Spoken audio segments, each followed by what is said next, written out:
Magandang umaga po at welcome po sa ating programa, My Morning Mana. Ang himig po na inyong narinig ay Huwag Mangamba ni Arnel D.C. Aquino sa kanyang album na Louds, Jesuit Music for Meditation. So wala pong pagtatagal ay buksan po natin ang ating mga Biblia sa aklat po ng Efeso. Book of Ephesians po, no? Chapter 4, verses 17 hanggang 24. Ulitin ko po, Ephesians chapter 4, verse 17 hanggang 24. Ito po ang pagkasabi sa ating salin. Sa ngalan ng Panginoon, ito ang sinasabi ko't iginigiit. Huwag na kayong mamuhay na gaya ng mga hintil.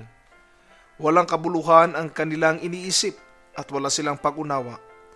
Dahil sa kanilang kamangmangan at katigasan ng ulo, wala silang bahagi sa buhay na kaloob ng Diyos. Sila'y nagumun sa kahalayan at walang kahihiyan kauntiman. Wala na silang inatupag kundi pawang kalaswaan. Hindi ganyan ang natutunan ninyo kay Kristo. Kung talagang pinakinggan ninyo ang aral niya at naturuan kayo ng katotohanan na kay Jesus, iwanan ninyo ang dating pamumuhay. Hubarin na ninyo ang inyong dating pagkatao na napapahamak dahil sa masasamang pita.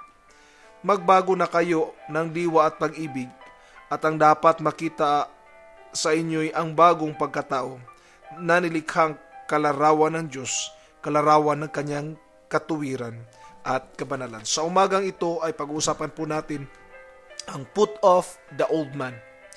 Minsan nag-iisip tayo, ano ba yung ibig sabihin ng put off the old man? Hubarin ang lumang pagkatao. Minsan, dito kasi sa mga hintel, sa Ephesians, no? Sa Ephesian Church, binanggit ni Apostle Paul na naging hindi maganda ang inyong ginagawa, naging malaswa, naging tulad na ng mga hintel, na kalaswaan puro kasamaan na lang ang ginagawa. At ang masasamang pita, yun, the lust of the flesh, ang siyang nananaig sa kanila. Kaya, challenge sila ni Apostle Paul na magkaroon ng bagong buhay kay Kristo. Kahit na naglilingkod na sila sa Diyos, pero minsan may mga panahon pa rin na yung buhay nila ay para bang katulad pa rin ng hindi mananampalataya. Minsan may mga Kristiyanong ganun, ng pamumuhay ay hindi pa rin naaayon sa kalooban ng Diyos, at minsan ang buhay ay tagilid pa rin. Tama po ba? Kaya nga po sinabi sa atin ng Biblia na hubarin na ang lumang pagkatao at isuot ang bagong pagkatao. Bakit? In that way, magkaroon tayo ng bagong pananaw, no? Bagong pamumuhay, at maging testimony tayo sa mga hindi mananampalataya. Ang problema kasi kung halimbawa tayo ay hindi tayo naging pagpapala sa iba, maraming tao ang hindi maglilingkod sa Diyos. Bakit? Bakit pa nila pipiliing maglingkod sa Diyos? Gayong ang pamumuhay naman natin ay hindi naaayon sa kalooban ng ating Panginoon. Kaya po, nais kong iparating sa inyo na ipamuhay natin ng tama. Kung tayo man po ay Kristiyano at gusto nating tawagin tayo na Kristiyano sa harapan ng Diyos, then ayusin natin ang buhay natin. Itabi natin yung mga masasamang pita ng laman, no? Halimbawa, meron ka pang boyfriend na sino man yan, no? Tapos meron ka rin boyfriend sa Pilipinas o may asawa ka sa Pilipinas, take it off away, no? Stick to one. Kung meron ka mang bisyo ngayon na nagsisigarilyo ka pa, nagiinom, itabi na natin yan, no? Hayaan natin ang buhay natin na maging malinis sa harapan ng Diyos. Sa tulong ng Panginoon, alam kong mahirap pong gawin to sa sarili nating kakayanan. But with God's help, we can do it, no? Sa tulong po ng Panginoon. Alam ko pong makakaya natin yan kasi ang expected ng Diyos sa atin ay bagong pamumuhay. When we become a Christian, old things have passed away. Behold, new things has come. Mga bagong bagay na ang dumarating sa buhay natin. So, ibigay natin ang ating buhay sa Panginoon at huwag nating hayaan na ma-influence tayo sa makamundong bagay na ito. So, let us live the rightful living before the Lord and give this life to the Lord. Say, Lord, ayaw ko na ng ganito. Nagigilty na ako, Lord. God is willing because God says, if you will confess, He is faithful and just to forgive us. God bless.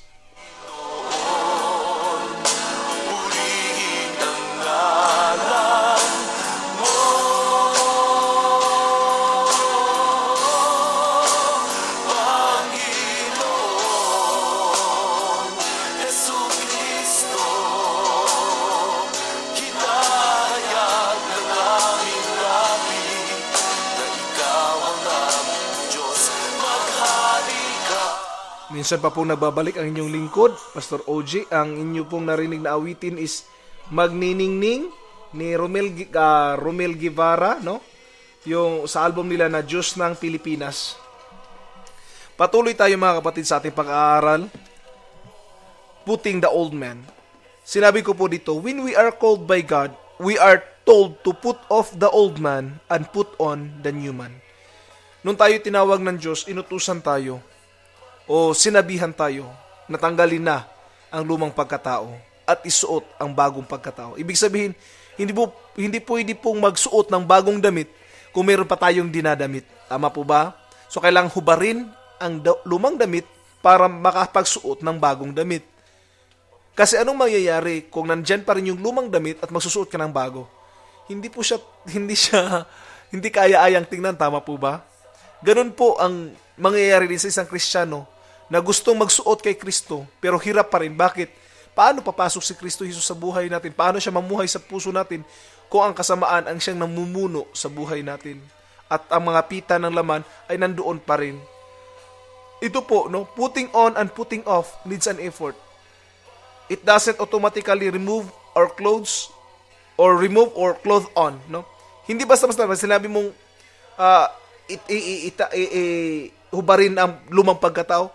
Hindi yan automatic agad. Pak, ganun. Hindi po, no? It's not in an instant. What do I mean with that? We have to extend an effort. We need to extend some effort on putting off and putting on. Hindi po yan automatic na basta lang susuot pak, magic. Hindi po yan. May effort po tayong i-exert. Ano po yun? Kung ang dati mong kaibigan ay hindi nakakatulong para sa paglago mo bilang Kristiyano, iwan mo na yan. Hindi yan nakakatulong sa'yo. At siya pang nagdadrag sa'yo, yes. Maaring hindi man kayo magkikita ng ilang panahon. Yun po yung tinatawag nating limited association, no? Maaring hindi mo kayang i-disassociate sila kasi nga kapamilya mo, kaibigan mo na, o kamag-anak mo na, but you can have a limited association. Huwag nang madalas sumama sa kanila. Pagdating ng Friday, magsimba. Huwag doon sa barkada. Tama po ba? O pagdating ng Sunday, magsimba. Huwag sa barkada. And give more time on your prayer and regular devotion to the Lord. You know what? Ang saya po ng pamumuhay na walang guilty sa buhay. Ang sarap po mamuhay na kung ang buhay natin ay nalulugod ang Diyos. Bakit? Ang pagpapala po ay sunod-sunod. At nais ko po iparating sa inyo, kung ang atin pong pagtitiwala ay nasa Diyos, at hinubad natin ang lumang pagkatao at sinuot natin ang bagong pagkatao, I will tell you, you will find your life a better life compared before. Makikita mo ang pagbabago. Another point po, the process of becoming like Christ is sometimes painful, but it always worth it. Minsan masakit po ang pagbabago. Minsan, masakit po ang paghubad sa bagong damit. Bakit? Nakasanayan na natin. Tama po ba? Kung nasanay na tayo sa disco, tapos disco pa rin. Tapos, ngayon na naglingkod ka na, medyo nahihiya ka ng mag-disco kasi nga Kristiyano ka na. Medyo masakit po yun, di ba? Dati mong mga kaibigan, di mo na makikita. But it worth it, no? Hindi ka magsisisi kung ibigay natin ang ating buhay sa Panginoon. Another point po, the conversion of a soul is a miracle of a moment, but the growth of saint is the work of a lifetime. Ano ibig pong sabihin yan? Yung conversion po ng ating natanggap, no? Isang instant lang yan. But the growth that we have is patuloy pa rin po yan, no? Ang paggawa ng Diyos ay patuloy yan. So anong dapat natin gawin? Nung hinubad na natin yan, ang ating lumang pagkatao, isuot natin ang ating bagong damit, ating bagong pagkatao, subalit ating panatilihin itong bago sa buhay natin. Ibig po sabihin, ingatan po natin siya sa ating mga buhay, nang sa ganun, hindi po tayo maging offensive sa ibang mga tao. Instead, it will become a blessing to other people and people will see the glory of God in our lives. God bless po at pagpalain kayo ng ating Panginoon.